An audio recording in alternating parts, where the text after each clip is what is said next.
This is a big week if you're a wrestling fan, and I do not just mean that we are hot on the heels of WrestleMania 35. I am here to say that the Beermat Wrestling Podcast is coming back in a big way this week.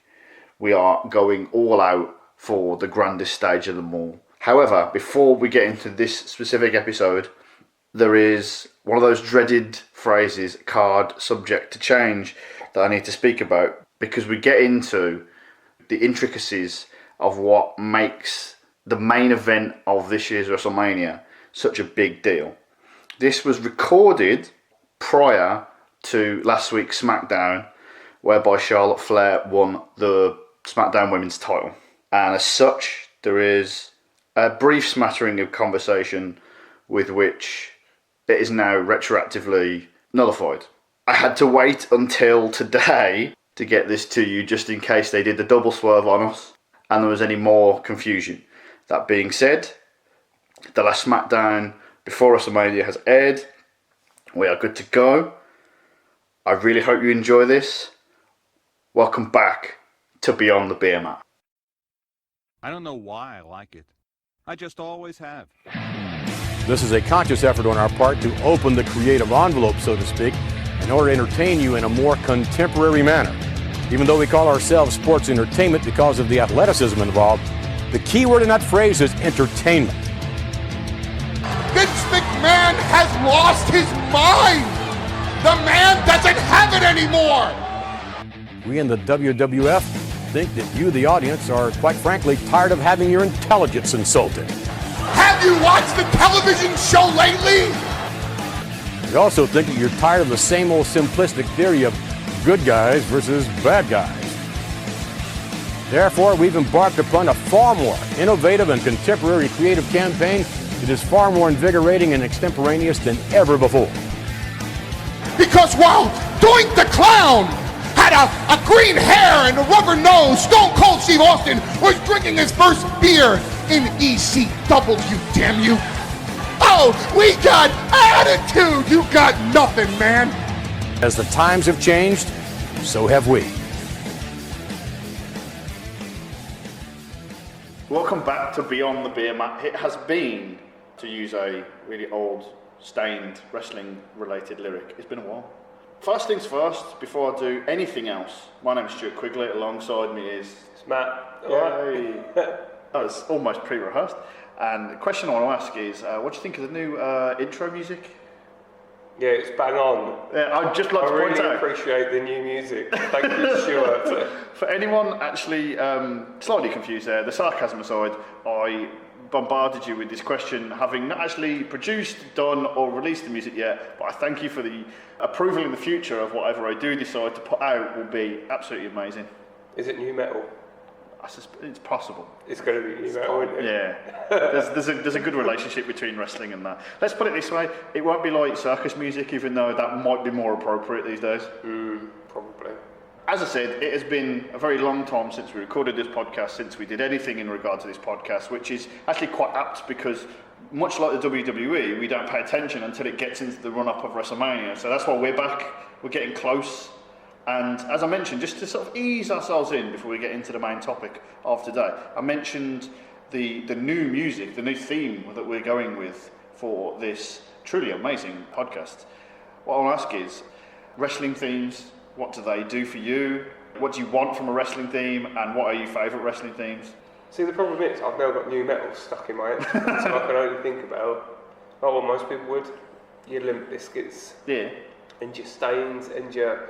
Who are the Christian rocks? Creed. Because a lot of times, the old Fed, they use either a sort of ambiguous, you know, like an American rapper, like no one's really sure of. Like Machine Gun Kelly, when we saw him, he was only small, or sort of soft rock. They always use sort of weird people though that you haven't heard of before though. But otherwise, it's just new metal and shit like that, isn't it? I think it's interesting you say that, because in just having a quick look at some of the more famous wrestling themes. So you've got your certain highlight packages that people obviously think of, so your WrestleMania X7. I think event themes are a bit come and go. The problem you've got is everyone even me, who looks back on the Attitude Era with slightly less rose-tinted glasses as everyone else, even I still look at the My Way thing as like, that's the pinnacle. Yeah, they're never going to do better than that. Is that the problem, that they're never going to do better? And so everything else since doesn't really matter so much. The thing for me is, and especially like, we watched the Royal Rumble now, a couple of months ago, and the problem I have with obviously keeping up with 5 hours of wrestling content, I wouldn't go so far to say, and in doing the research for this, the quality, in inverting commas, of musics that were about back then, it wasn't great, but what it was is I would know who's coming out before I see them. When I watch the Royal Rumble this year, it takes me about 10 minutes to work out who's who. And maybe that's just because I'm not paying that much attention, but I don't feel like something as stupid as like Mark Henry's Sexual Chocolate music, that's unmistakable by comparison to most of the mid-carders now. It sort of makes a wrestler, doesn't it? I'm going to go back to my favourite wrestler, Baron Corbin. His music's changed since he was, the Ender of the Earth, or Ender of Worlds, or whatever he became, the Lone Wolf, all that bollocks in NXT, to then being the GM. And now it's gone to another theme again, not being the GM. Not particularly good, but because it's that sort of rocky nature, you know you're going to get a sort of grungy looking man with, well, before he shaved all his head, with like sort of greasy long black hair. You got the same with Aleister Black as well, haven't you? That sort of not quite thrash metal, but sort of metal-y sounding music. It builds the character. I think it does work, and I think it's important. Defo. I think the problem is, if we're not watching enough of it, you're not going to be able... They change the theme tunes so often. They change the theme tunes for newer guys, I think. Someone like John Cena's had the same theme tune since 2005. That's the same with Randy Orton, isn't it? Well, even Randy Orton's gone through like a couple of iterations of his... Oh, he kept his original music though. Was that Hey Nothing You Can Tell? Yeah.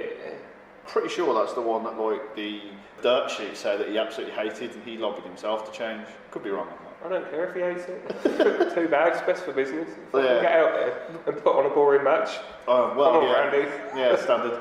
I think the interesting point here is, especially when you're looking at some of the musics back in the day, and I'm going to absolutely surprise you with one I think is really shit, but I think this worked back in the day and it works now to a certain degree, not quite as much. I think you need something before the music. You need that initial pop, that initial thing. Not all the time, but like you need to know within half a second who this is. The glass shattering for Austin, the car for Mick Fowler, and or it could have been Razor Ramon. That's the same soundbite of a car screeching. Maybe they both were in the same accident. It was just viewed from different angles. Yeah.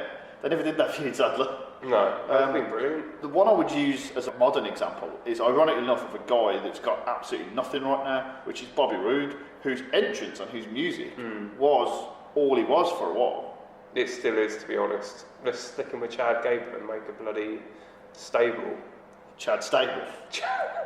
That's good. That was good. I just feel like the best example I could possibly give is, I actually think, looking at a list of musics from both now and then, I actually think the song's shit. I actually think it didn't really sum up the guy, especially like later on in the years. But it was so iconic at the time, it was never really going to change. And that's Shawn Michaels' music. Yeah, but he didn't really have a sort of starty intro, did he? It was the orgasm-y noise. I always thought that's part of the music. I'd always see that as part of the music. If that's the case, then Bobby Roode is technically part of the music. Well, how much is too much then? Like, the New Day, do we need an introduction? No. They give it all of that Big E talking on the microphone. It's good, it gets the crowd going, and you do know who's coming out unequivocally. Yeah. But I think the music itself is generic as fuck. Yeah, it's not really. It's a bit flaky when you think about it. A lot of bass, a lot of nothing Here's else. one that I think fits both. Isn't too long, has what you would call maybe a long-winded introduction, but works really well. The Shield's music. Yeah, you know what you're getting. Yeah. Don't you? I don't know. I think it goes back to what I'm saying about the Royal Rumble. Yeah, but in the Royal Rumble, like going back to your Austin example, when you hear the glass smashing, you're popping because you know who it is that's coming out, and that's just coming back to the talent though, in terms of is there anyone excitable enough to come out? Is it a chicken and egg scenario? It's not the music, it's the guy, but the music happens to prompt the audience that the guy's coming out. Yeah, I think that's the thing. When you've got Big E or Xavier Woods or Kofi coming out, they don't do that introduction during a Royal Rumble, do they? They just play the music. Matey runs up the ramp. The difference is, using the example of the Royal Rumble, you don't get enough time to pop anyway. I think you can if someone's prepared, if someone's got the sort of, not really stature, but they've got the presence in the first place to actually get the fans popping anyway. Otherwise, someone runs up. If you're prepared to take your time and walk down, and this pains me to say, but Randy Orton, with his 5 minutes of walking to the ring, at least it gives fans to actually react. It's no good. Going back to the Attitude Era with Dwayne, your boy, The Rock. Yeah. How often did he run to the ring? Once in a blue moon. And the reason he ran is because it was the whole sort of blood feud. So when he was feuding with Rikishi, I thought there was going to be like a gimmick or something I could say there, but there's nothing to say about Rikishi. He ran to the ring during Survivor Series 2001 because he hated Rikishi and so he wanted to kick his face in. He doesn't just walk there. It's not like The Undertaker. If The Undertaker was legit pissed off with someone, he wants to kill the man, which a whole blood feud should be based on. He tends to skip the running and he just appears. Or he drags his ass to the ring and it takes 12 minutes. Okay, and so you're not giving people the time to pop. The Rumble's a hard sell in the sense of the music, the guy, and I think the moment need to be perfect. Like, I'll give you an example. When John Cena come out as number 30, it was the music, the guy, and the surprise. Is this MSG? Yeah. Where he stands there and Triple H is in the ring and he's shaking his hand about it. But it's a combination of all three. I think if the Royal Rumble where Rey Mysterio got booed to fuck because he come out as number 30. Indeed. If that's Daniel Bryan's music, even though it doesn't have a particularly instant start, it's just the chords of Ride of the Valkyries, and then it gets like new metal Ride of the Valkyries. The pop on that would have been over the moon. Yeah. But I'm just saying, when I watch the Rumble, everything tends to bleed into one, and I do agree with you. I think it bleeds into one because it's 5 o'clock in the bastard morning. What, go to sleep, man? Let's just get it over with. Jeez. Well, that actually links us very nicely onto the topic that we're going to talk about today. Talking about early in the morning, talking about late, talking about main event. It has been announced last week that the main event of WrestleMania 35 is going to be Becky Lynch, Ronda Rousey, and Charlotte Flair. Now, I have a whole bag of problems with some of this, but I think twofold I want to get onto this. Is it good, first of all, they've told us what the main event is going to be, as opposed to, in the last few years, we've had a rough idea, and as the night goes on, you're doing the maths of what's going to be last and what could happen. Yeah. Whereas now we know going into this 7-hour marathon, or 8-hour marathon, or 15-hour marathon, we know exactly where we're ending. I think it's a good thing. I think the onus, really, now it's been announced, is really going to be on Becky Lynch. I think it's going to be her sort of make or break time. And I'm not questioning whether or not she can pull off a decent match, these three together. I think this is going to be the make or break for Becky Lynch. I think she's done one hell of a job for the last however many months, and she's basically carried the women's division. And I think, to some extent, it is a bit of a shame that they've put Charlotte in there as well. This is part of my bag of problems. A lot of my issues with this do revolve around that, and we'll get onto that big time. But I think in terms of letting the crowd know, and fundamentally, as is the case with modern WrestleManias, how to pace yourself, I think this is going to be, at the very worst it can possibly be, a better ending than we've got. Although for a few years. Yeah, I'd still caveat that, because my only issue with that would be, I still am very suspicious. This goes to, again, part of the problems. I think they're going to put the belt on Charlotte. I think a lot of it depends on whether Ronda's staying. I think if Ronda's staying, they'll give it to Becky Lynch, because it's a culmination of a thing. They can go off in any numerous directions. Whereas if Ronda's definitely leaving, I feel like the WWE machine will kick in and it will be, okay, Ronda's leaving, we've got these two stars in Charlotte and Becky Lynch. Let's give Charlotte the title and let's have Becky chase her for a while. Yeah, it drags it out. Yeah. And that could be an issue with the crowd. That could be an issue with the closing of WrestleMania, if you'd like. But as we mentioned, the last few WrestleManias haven't exactly closed spectacularly well anyway, so I don't think that's too big of a deal. No. I think the big factor is if the crowd aren't into it, which I think by announcing this is the main event, I think you've guaranteed that the crowd will be up for it. Yeah, I think they do, and I think again, coming back to what I said earlier, I think they've announced it already being the final match of WrestleMania. I did see a good tweet the other day about Vince McMahon going, "Can a main event go on first?" Yeah, nice. No, I think they've put it on as the main event. Coming back to my point, I think this is the test for Becky Lynch because Ronda Rousey is already a legit star. Yes. She is because of her UFC stuff, and you can't deny it. For a sort of casual fan, it works as Ronda Rousey because you're not watching all the shit in the last 8 weeks build up to WrestleMania, where Rousey's coming out and jabbering and really doing soddle. Big bag of problems. Back to the big bag, and even now they've introduced her husband or done something with her fella. Yeah. In the same vein, you've got Charlotte that's already a legit star because of her dad. So you've already got the star power of two of them, and I think that's probably the reason why they've also introduced Charlotte in the first place. Because Becky Lynch, Do you agree with that? Yes. Okay. And I think unfortunately it's Becky Lynch that's the sort of, while she's worked her arse off to get this sort of underdog role or this sort of anti-hero Steve Austin role, I still don't think they trusted her enough. I don't think they trusted Becky Lynch as a legit star to attract the casual fans and the granddaddy of them all, like on the biggest stage, to make a pay-per-view. Okay then, can I... Like main event, I think that's why they've done it. I'm going to raise a point here, which is they don't trust her, but... And if that's the case, we don't know that, but I would say this. I think the WWE should, at this stage, thank their lucky stars for Becky Lynch.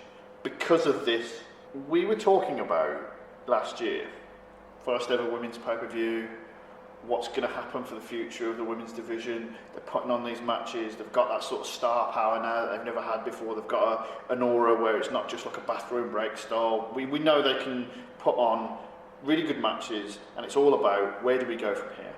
And at that point, it was maybe one day there'll be something that can headline a WrestleMania. We don't know how or why it would happen. Yeah. And then you get to Survivor Series, and in the build up to that, you had a ridiculous sort of SmackDown versus Raw sort of setting, and this is just literally as the sparks, as the touch paper of Becky Lynch as a superstar is being lit. Someone who has not really been booked or had any interest paid into her at all, and you get that week or 2 weeks where she invades Raw, she gets the chair shot, that image of her with the SmackDown shirt on, all bloodied, giving it fucking large in the crowd. Damn you, Nia Jax. Yeah. Thanks, Nia Jax. Yeah. Thanks, The Rock. and in 2 weeks, she went from being just a really good superstar to a fucking legit superstar. Yeah. And the hype around that Ronda Rousey versus Becky Lynch match was just off the charts. And there was like, could that main event Survivor Series? And then obviously what happened is she got took out of it. And I don't know what the full ins and outs of the concussion policy are or are not. But at that moment, I remember thinking, if you do this well, if you play your cards right, this could be WrestleMania. And because she got pulled out of it, it then suddenly becomes, okay, how do we get to this as a WrestleMania match? And you said you've not got that much of a problem with Charlotte being in it. I'm going to reach into the big bag of problems and I'll pull out problem number one. It's all wrapped up. Indeed. Gift wrapped. Like Christmas. Charlotte Flair should not be in this match. The first ever women's main event at WrestleMania should be one-on-one. I can accept this. This is one of the like mid-tier problems. I'm not too bothered about it. I really think the booking at the Rumble was ass backwards and not even confusing. Just you have Becky Lynch lose to Asuka, who has since gone on to be on the pre-show. Oh, what a shame. Nothing really went on there, and it's not a fault of Asuka's at all. It's just the way they did it. The whole thing about the Rumble, Becky winning, great, popped the crowd, and as you said, you mentioned everything that's gone on since. There was a very simple way of getting Charlotte into this match, which was you weren't in the Rumble, I was. Yeah. Instead, we had Vince McMahon come out and play the whole, you're going to be Steve Austin. And I'm very, very sceptical and very worried when the WWE machine jumps on a thing that was catching fire anyway. Because it's like, you thought this was good. Wait until we start getting behind it. They don't like the organic pops though. They don't? They don't like anything organic that the crowd are behind. But then eventually they come round to it and they do buy into it. And so you will get that sort of Wrestlemania moment. Unfortunately, they could have had it with Bayley a couple of years ago, but they pulled the trigger at Fastlane, didn't they? Yeah. They put the belt on her at Fastlane and then put her in a Wrestlemania match that was the best match of the night, but they came prematurely, let's put it that way. I think the problem you've got now is, I agree with you in the standings of Ronda Rousey is a star because of her MMA background and everything, Charlotte Flair's a star because of her name and heritage. Of the three, Becky Lynch is just the outlier. Yeah. But Becky Lynch is the story here. Wrestling exists for me in terms of like telling a story between A and B. Not A and B and then inserting C in there just because C has more star power. Dwayne. I think they're playing it safe. But at the same time, though I've said that, for the casual fans, which they try and sort of net the casual fans when it comes to WrestleMania, don't they? That's, you know, if you're going to watch a wrestling show, it's going to be WrestleMania. Sorry to break it to you folks, it's not going to be Fastlane. Is Charlotte Flair a big enough draw to attract the casual fans? The casuals, yes, they're going to know Ric Flair to some extent, but Ric Flair's not a household name, so Charlotte Flair's not going to be either. I think the way you want to do it is twofold. Whatever plus points you're getting from Ric, regardless of whether you want to say they're 1,000-fold or not as much. You're still getting plus points. No one's looking at that and going, Charlotte, Ric Flair's daughter, that's a negative. No one's looking at that aspect of it. I think the issue for me is they're trying to have the perfect match in a way, because Becky Lynch and Ronda Rousey, and this is hilarious that I'm about to say this because we're going to talk more now about the build and the way this has been done. The build between those two wouldn't have been great because neither one of them are perfect on the mic. Charlotte adds a little bit more in both senses in terms of like her promos with Becky are better than her promos on her own, and also fundamentally putting Charlotte in the match will make it a better match. I just think in terms of the story that they were telling, which was Becky Lynch had beaten Charlotte, hence she's the man. So how do you throw in Charlotte without... I mean, I'm all for it being multi-layered, but they've not added the layer of why Charlotte's involved other than just Vince going, "Rawr!" I've got other issues to mention quickly. One, you saying about Vince McMahon coming out and just sort of inserting Charlotte Flair into the match. Are we getting a McMahon involvement so that you carry on the whole sort of Austin McMahon angle with Becky Lynch? Again, I think a lot of this depends on who's staying, specifically Ronda Rousey in this instance. There is a part of me that does wonder, because concurrently you're running a storyline in which a sort of tweener, Stone Cold Steve Austin like character in Becky Lynch is having problems with Vince and that in the storyline, and then on SmackDown a faux Daniel Bryan like character in Kofi Kingston is having problems with Vince. And I do wonder whether they're clever enough to have these two run ahead in parallel almost, because the easy way to send the crowd home happy if Charlotte's going to win the title is have some sort of clusterfuck which ends up with a New Day and Becky Lynch going, I'm fucking sick of this Vince McMahon bullshit. McMahon, you can go and suck it, all of them together, and then it somehow ends up with like some Daniel Bryan, Yokozuna, Hulk Hogan, Kofi wins the title, everyone goes home happy, but Charlotte's still the main event and got the title. It's They're convoluted. clever enough for that. It's convoluted. You're getting... And also the problem you've got with that, on top of what I've just said, is the main event of WrestleMania, the first ever women's main event, is then also usurped by a man's match. So I don't think we're definitely not getting that. I think the problem is being the first ever women's main event. They kind of have to give it to Becky. They have to, don't they? I want Charlotte Flair to win it. I don't. I do, and I know it leads to another 6 months of you've just fucked the women's division and no one actually cares about Raw anymore. If Charlotte wins this match... That's the WWE way of doing that. I'm putting up 2 fingers to the fans. It's not to the fans though, it's to Becky herself, because if you want people to go from this level, whatever sort of imaginary glass ceiling we're putting between Becky Lynch and Charlotte and Ronda Rousey, the only way for her to break through that level is for her to do it in an important moment, on an important stage. And there is no scenario in which she can lose. And I know you can lose and look good. You look at, we mentioned the Royal Rumble earlier, Baylor, and he'd gone on to do absolutely fuck all.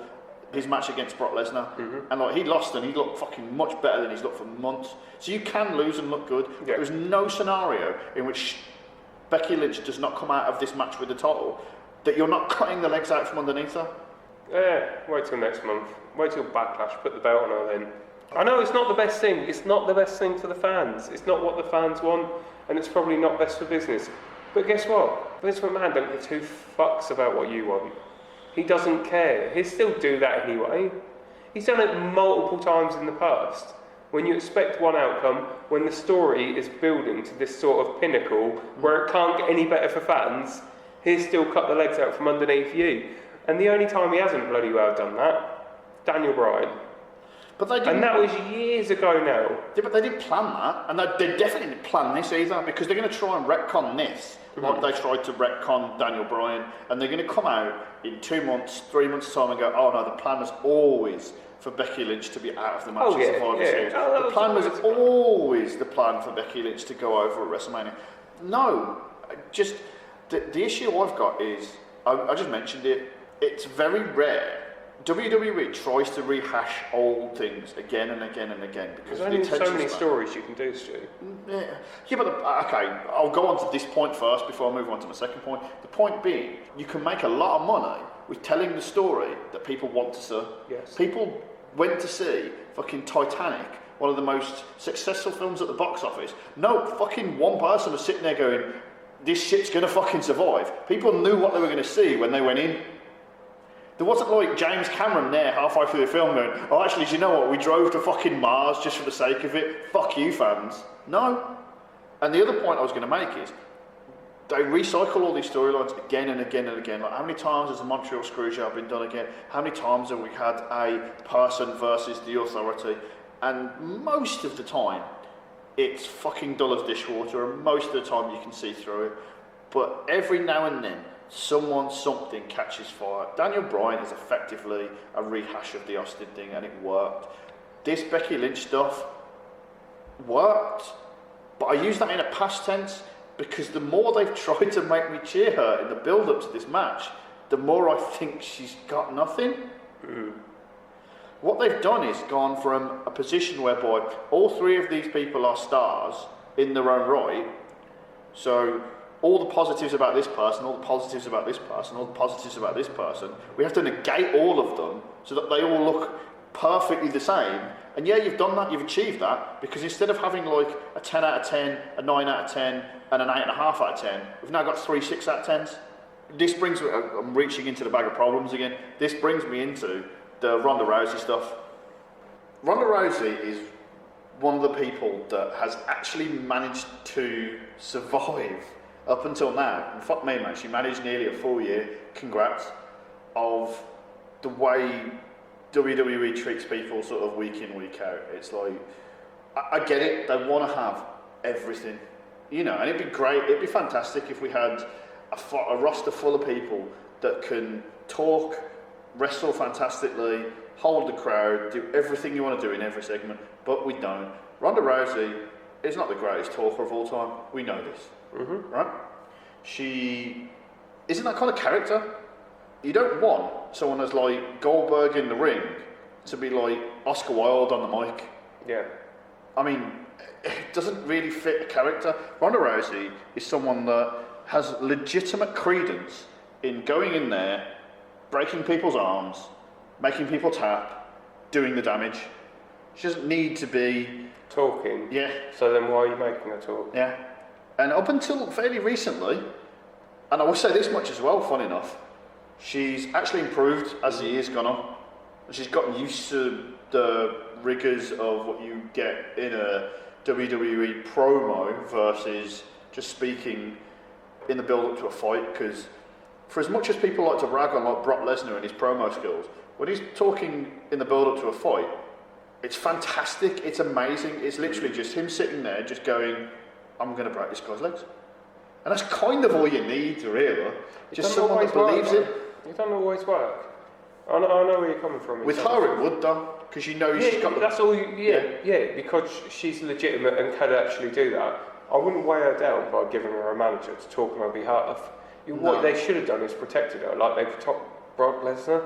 You don't need to have her coming out like week after week on Raw, talking, or then having like a 2-minute squash match, if that. Yeah. She beat Dana Brooke, who's supposed to be like, she's a muscly young lady, isn't she? She was going on a sort of social media storm as well of like, I'm going to show you. Yeah. And that was the build-up. A week before, they're saying, wait, there's one person. Like, Dana Brooke is coming off as the perfect face in terms of, I look like a legitimate star, I'm a bit more muscly than the rest of the women, you haven't given me the chance to do this. She gets on Twitter, does a tweet, everyone suddenly likes it and starts following her, squashed in 13 seconds. They didn't even give her a fucking 5-minute match. Here's the thing, I don't mind that. And are you doing this because you're trying to protect Ronda in terms of, we've got big things with WrestleMania for you, so go and fucking bury the undertalent, when at this stage already you know that Ronda Rousey is a bit hit and miss about whether or not she's staying, or is that all kayfabe? Is she staying? Is she going? Oh, I'm going to post a video on the Facebook saying wrestling's fake. Right. Guess what, bud? It's called a shoot. All right, bud. Right. There's about 15 different angles I can go on this. The first thing is the most important thing, unfortunately for us watching it, is that WWE can't lose. If she stays, and they've got to start. If she goes, then her aura becomes much more mystique, and when she comes back eventually, it'll be incredible. Imagine if she disappears after this year's WrestleMania and then comes out next year's Women's Royal Rumble. Talking earlier about like the pop she'd get, that's a fucking pop. To spin it on your first point then, if she stays, what is life like for the Rousey post WrestleMania? Because we've already discussed we don't want her talking. She's lost the star power in terms of, you're supposed to be the unbeatable one. You're supposed to be the Brock Lesnar that doesn't have to show up week after week to keep your star there. So what does she do? Because life becomes a lot more fucking harder for her. Effectively, you lean into the one word that WWE hasn't quite gotten to the point in the dictionary yet. I mean, Vince McMahon and Hulk Hogan have gotten to the N part of the dictionary, but they've not really got that much further. So they know N words, but not this specific N word, which is nuance. Sure. So what you do is, it's exactly the same thing as what happened to Ronda Rousey in her UFC career. When you're that unbeatable and you finally get beat, what actually happens to you as a person, what happens to you as a character? And then you lean into I need to surround myself with actual people that I can throw in front of people. 4 horsewomen, Shayna Baszler, all them, bring them up. There's going to be a thing that happens after WrestleMania anyway. She can be a chicken shit heel without being a chicken shit heel because no one actually gets to her. Well, in the words of Dennis Hopper in probably the 4th best film ever made, Speed, pop quiz, asshole. Yeah. Who are the other 2 4-horse women of the UFC or whatever they're called? I don't know, so I'm not going to answer that. So it's not going to work because you need to get these assholes. Aren't they all in NXT? No. You've only got Shayna Baszler in NXT. Either way, one will work. Ronda Rousey, however much a star she is in terms of what she's done in her past, she's not the best wrestler, is she? She's no Nia Jax by any stretch. Let's be honest. But It's an attraction. shy of doing that sort of Samoan drop / pimp drop hybrid into the armbar and a few punches in the corner. Jesus Christ. I know I said about Ronda Rousey and Charlotte being the main draw of this WrestleMania and actually being able to book it as a main event for WrestleMania. But fuck me, it's going to be Charlotte and Becky Lynch that carry that match. Isn't it, of course? Yeah. But then that brings me into my bag of problems. This little sack of issues, which I've yet to mention yet, Stuart. Oh, you brought your own sack. Yeah, I have. It's a big one Oh, as well. Ready to pop. Triple threat matches anyway. Oh no, put that back in the sack. Put that back in the sack. That's not a problem. The WrestleMania 20 is the answer to that. And I know for a fact that WrestleMania 20 is Shawn Michaels versus Triple H versus, I don't know, some sort of spectre that we're not allowed to mention. Oh, the Canadian man. Yeah. Jericho. Yeah. That's the one. Yeah. Yeah, but sorry to break it to you. Who was the worst performer in that match? Who was the worst storyteller? I would argue there isn't one. Exactly. Now, think, out of these three females, which one's the worst storyteller, and they're not even on par with the worst person at WrestleMania 20? Okay, I will take that, but can I take that, inhale it? No, you can't say Benoit, Michaels and Triple H Are on par with. are on par. No, I'm not. That's a hell of a match, Stu. I know, it's one of my favourite matches of all time, and it really hurts me the fact that like I have to ignore that match just for the sake of like decency, as it were. What I'm going to do is I'm going to take that criticism, I'm going to put it in the recycling bin, I'm going to pick it up out of the recycling bin, I'm going to hand it back to you of matches specifically at WrestleMania don't have to be of the best technical standard to be good WrestleMania matches. But Hogan, the crowd is the variable which we spoke about at the very top of the podcast, which we know they're going to have because first ever women's main event. And I think that's the thing that tips this over the edge and maybe sort of fills in the gaps a little. So long as they come up with something between the three of them and the road agents that are putting it together, which you've got to imagine. If you're all three of them, and we're talking non-kayfabe now, we're talking backstage here now. They spent a few months building this shit Yeah. up. They've already figured it out and they're practicing. Like, we're gonna, as absolute dickheads, smarks, go over the minutiae of how they execute this, the finish, is it worth this, what does it mean for this person and this person. We've spent a fair while talking about it as is, but I know going into this, these three women are going to be like, this is the first ever women's main event at WrestleMania. This needs to be the greatest match of all time. Yeah. The bar they're setting for themselves is so high, it's unreal. And that's why I'm kind of looking forward to it, because you know that like it's going to be, it's not like 8 hours and then you get to Roman Reigns and Brock Lesnar just sort of going through the motions. This is going to be The bollocks. Even if what precedes this doesn't necessarily go the way we want, this is going to be a show. This is what you want. This is kind of why it's the main event, I suppose, actually. No, I think it's what we want in terms of fans. And if I see a botch in the ring, however much I want to love and support this thing that I love, it's never good to see. No. And so it doesn't matter how much. I'm not going to say that these people can't perform on the big stage, because they obviously can. And I'd say that's certainly true for Ronda Rousey when she's doing a legit sport in speech brackets. Ronda Rousey knows how to. That pressure's not going to get to her. Yeah, the pressure won't get to her. But mistakes happen, and the problem is when it's on that grand stage, whilst it's carrying the name of WrestleMania to make it seem a lot bigger than it maybe should be, if a mistake does happen, are people going to fall to pieces, and is it going to be more of a sort of magnifying glass on the match overall? Like, one of these people, two of these people, three of these people just weren't ready for it yet. I think the way I'm going to go with this is that and this is partly on us, and I know that there is a reason for this. It's multifaceted, very complex, definitely not something that a wrestling podcast with which we're drinking beer can solve, which is, if anyone botches something in this match, we will go to town on it in a way that we wouldn't if it was Triple H and Batista. Yes.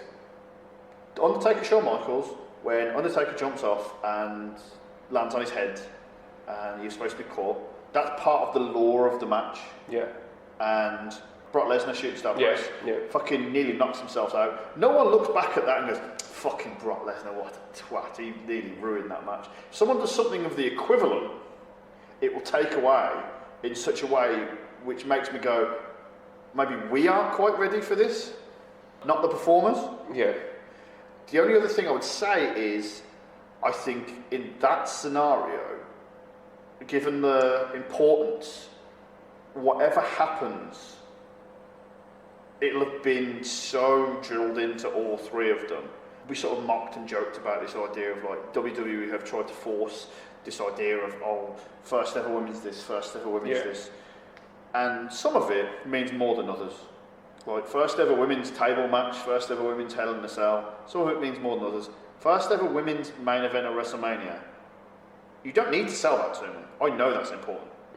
So I think the degree with which you can sort of take out those variables has already been taken out. And it would be really heartbreaking if the crowd got burnt out or wasn't paying attention or sort of sold this match short.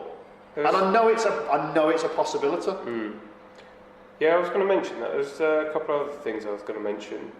First ever's Razor Ramon versus Shawn Michaels, WrestleMania, is it 10? The ladder match. 10, yeah. That was not, it wasn't the first, it was the first in terms of what WWE prepared to recognise. I don't want to get too far away from the point of women's matches, but in terms of a ladder match, it was a spectacle, and yes, there was issues in that match. Not a lot, in terms of botches and things. You didn't see botches, and even when they did happen, you didn't make a massive deal out of it because it was the first ever. That was a bang-on match, and it was the first ever, and so you're trying to promote something like that. And I fear the pressure of the first ever women's match is going to be a pain in the ass for them. It pains me to say again, but it could get to them. I think the pressure of the match will get to Here's them. a question that I think is key, that we can't answer, that they can't answer, that Vince McMahon himself, if you asked him right now, has no idea. So it's hard for us to even speculate about this. First ever women's main event. Odds on us getting another one? Well, that's the other thing as well, isn't it? It's, say this match is the bollocks. Yeah. Say that this match, however doubtful, probably on this side of the table, I've been, and a lot of the listeners will be, given our demographic. Ironically enough, if this match works, it will prove the WWE machine right. If this match works, yes, you'll get another females WrestleMania match, as long as you can build a star up in the same direction as you have with Becky Lynch. I would suggest if you do get another one, certainly won't be for the next couple of years, and I guarantee you right now it will involve one of these three women. The other thing I was going to mention is, though, why now and why women, is this fear of competition, which doesn't seem like... I said earlier, I honestly feel like they hit upon something in September, whenever it was, that we have, because we always do this, not us, not the listener, every single person that follows wrestling, speculate, fast forward. You're even sort of doing it now to a certain degree to next year, like what can we look forward to WrestleMania? And in that period between Survivor Series and the Royal Rumble, everything you heard, especially with like all the negativity going around, like Roman Reigns, like his diagnosis going out, he's done. I know he's come back since, but like this point in time, Roman Reigns is out. The names that are linked with coming back aren't great, and you're just thinking, okay, what other matches we could possibly get now? And nothing was really fitting and clicking in this is a WrestleMania style match. And Are you putting down Sami Zayn? Names that are coming back? My boy? Yes. he had a promo, I think it was 3 and a bit months ago now, saying coming back soon. Hasn't appeared since. Drats. But I just think that the by accident, on purpose, and I would say actually most of the things that WWE have had success stories, not just them, but like wrestling in general, they're as much by accident as they are by design. Yeah. Becky Lynch and Ronda Rousey hit upon this, and it's like, do you know what? I want to see that match at WrestleMania. And it wasn't so much I want to see it as the main event. I think it became the de facto main event because there was nothing really going on that you wanted to see above it. Even at Royal Rumble, before we knew that Roman Reigns was coming back, before we knew anything else, before Batista, before anything else, Seth Rollins versus Brock Lesnar, do I really want to see that more? I mean, it'll be fine. It'll be good. It will be good. Yeah. Sure, it better be fucking good. Yeah. So, for everything that there is there, and I'm saying this across the board, I'm not talking about the comparison between Becky Lynch, Ronda Rousey and Charlotte Flair. I'm saying the comparison between these 3 women and everyone else. There's more in that match than anything else. And the problem you've got is, as we talked about, we talk about the pressure, we talked about the fact that there is a possibility that this is not just the first ever, it's going to be the first for a while. The other thing as well is just the whole encompassing just grandeur of it, but at the same time, it's still earned that more than anything else. The only problem you've got is they had all of that. They took all of this spectacle. They took all of this amazingness. They took all of this hope that we had. And what they've given to us, what they've done, is they've forced it into this WWE meat grinder. And do you know what happens when you put stuff into a meat grinder? What comes out is ground meat, and it's not great. It is. You throw it up, you got yourself a burger there. I think, if I'm being honest, a couple of things I want to mention first. Honestly, I think they've put the belt on Charlotte, and I think they're trying to ride this Becky Lynch wave as far as they can. I really hope not. And I think they're trying, even if Ronda Rousey's gone, I think they're trying to ride this out till next year at least, till WrestleMania 36. I don't trust them. I don't trust them to do it, but I can see them doing it. It's not about trust you, it's about what they're going to do. Okay, let me put it this way. The star, if you want to call it that, or the lure of Becky Lynch in September was as high as can possibly be. Was Steve Austin levels high. And I don't mean like she was the next Steve Austin. I mean like you could see why people were making that comparison. And then by the Royal Rumble, it was like, oh, I've cooled off a little bit. Yeah. She's not that high. She's still good. She still deserves everything she gets. She's still like right there. And by the time we get to WrestleMania, it's going to be even lower still. And I'm just thinking, in your scenario, what will end up happening is you'll get to a point where they've sort of ground beefed her into a pulp, and then by the time you get to SummerSlam, it's like our crowd aren't reacting to you, so you can fuck off. Yeah. Someone else can come back in. Well, they won't have to pull the trigger. The other thing I was going to mention is, who's Asuka facing? She's on the pre-show.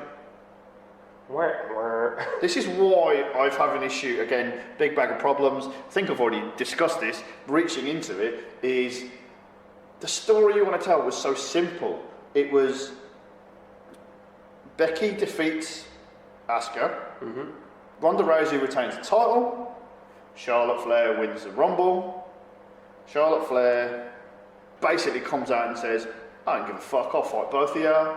Suddenly, you've got a champion, and someone hard enough to take on both of them.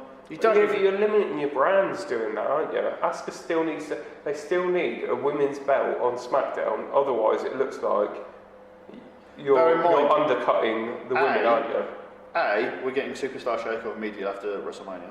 B, I'd rather have a champion that's credible, whether they're not on both brands or not, all the time, than have one champion that's super credible and another champion that's going to go on the pre-show. Yeah, I guess I have to agree there really, because you're not going to have.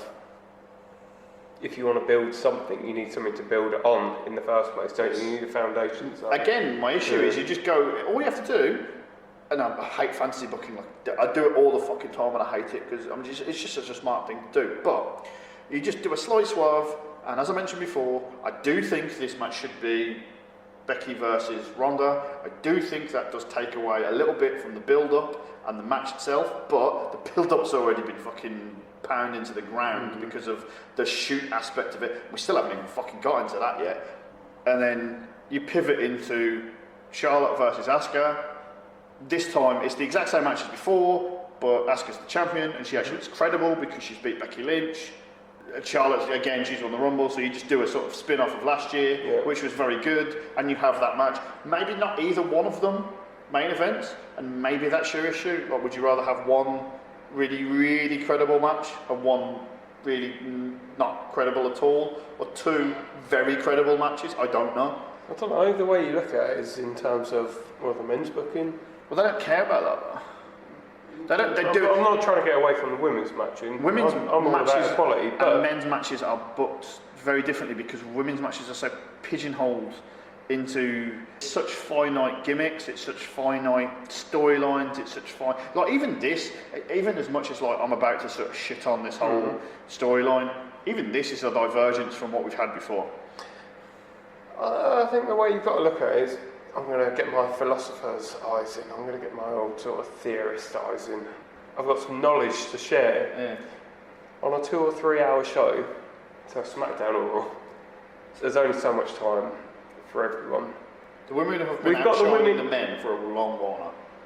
In the same vein, you've got Kofi Kingston going down the same sort of route. Yes, it's slightly different, the end point, as Becky Lynch. I actually think that's like WWE have gotten away with that in a big way because you talk about diluting the products. If you're doing the same thing on two brands, I think it goes to show you what we think of as a fan base. Maybe not you, maybe not me, but collectively what we think of Kofi Kingston and Becky Lynch. That this is a thing that's like the crowd haven't completely shit on yet. What is Daniel Bryan doing if he's not facing Kofi Kingston? They haven't announced that, and that's the one flaw of that build. That build. What would he be doing? That's all it is. No. AJ Styles. No, you're alright. We've had that. It's interesting. That build. Randy Orton. No. What I would say is there's twofold there. Number one, that is a storyline with which, for as big as my bag of problems for this particular feud in terms of Becky Lynch, Ronda Rousey, and Charlotte Flair is a fairly hefty bag. The bag of problems I have for Kofi Kingston and Daniel Bryan is essentially boiled down to, at no point have they ever suggested there's going to be any alternative. All you had to do in that gauntlet is say, whoever pins Kofi gets the title match. That's what they have to do.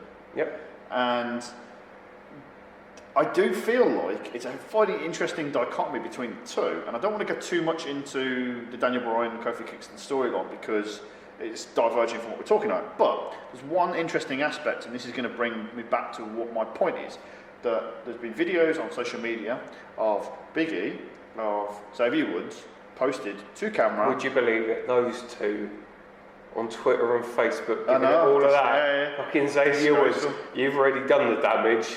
And Big E, as I said many moons ago, ruined his aura by getting on fucking Facebook and Twitter. They're posting videos of them just talking to camera, talking about how like they can do more than this. They don't have to do this. It's a shoot style video. Here's the hilarious part.